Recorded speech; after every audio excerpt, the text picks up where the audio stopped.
Hey there, everyone. Jim here with Fantasy for the Ages, the father of this father and son show, where Zach and I bring to you content about fantasy, science fiction, and other nerdy stuff we feel like talking about.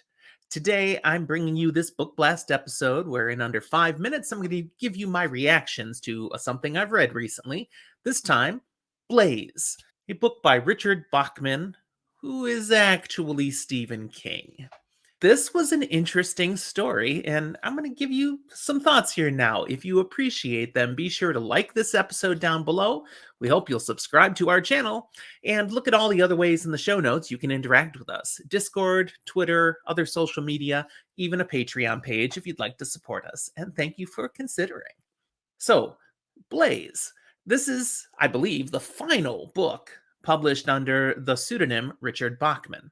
Stephen King wrote Blaze originally way back just before he wrote Carrie, one of his big breakout novels, way back in the 70s.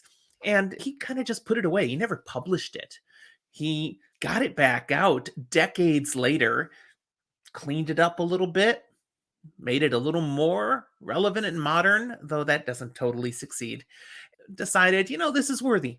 I should publish it. And since I wrote it under Richard Bachman, even though he had retired that pseudonym years before with protest, he went ahead and published it anyways, and then he did a foreword as Stephen King for a Richard Bachman novel. I chuckled about that. That was quite cute.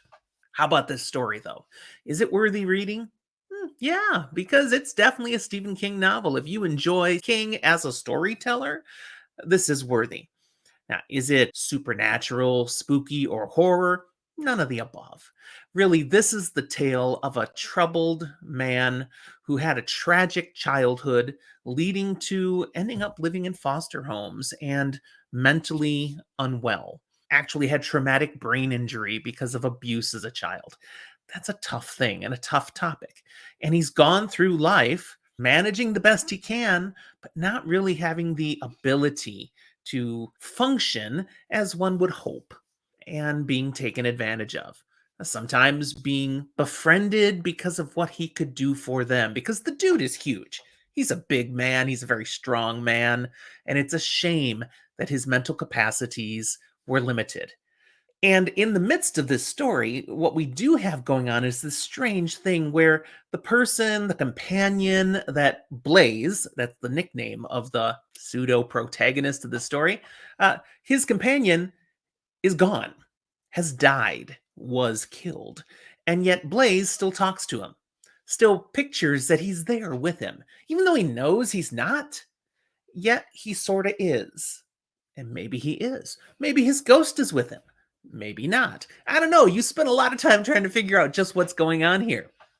And Blaze himself, this story is about him deciding he's going to do the one last big caper that he and his partner George had planned. George had planned it. Blaze is like, I'm going to still do the one last one, because it was one of those things that criminals often seem to hope for in the movies and the books and the stories, that one last big one that they can retire, sit on a beach and sip drinks and smoke cigars and, look at the cabana girls, and everything's wonderful the rest of their lives. This is what he's going to try to do. He doesn't. He's not really wired for this sort of thing up here, unfortunately. But what we do see in the story is Blaze is not a bad person.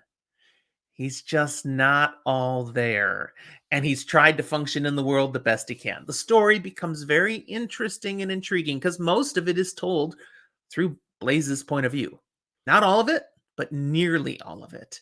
And it's fascinating how King writes the perspective of a person who is mentally challenged because of a traumatic brain injury. And you feel compassion and empathy for this character, even as you're going, no, don't do what you're about to do. This is wrong. I enjoyed the story. I feel a little bad saying I enjoyed it. I appreciated the story. It was another thing in my year of Stephen King, catching up on things I hadn't done. I would recommend it as an interesting read. It's not very long. It's worth your time. Thanks for watching, everyone. We'll talk to you next time.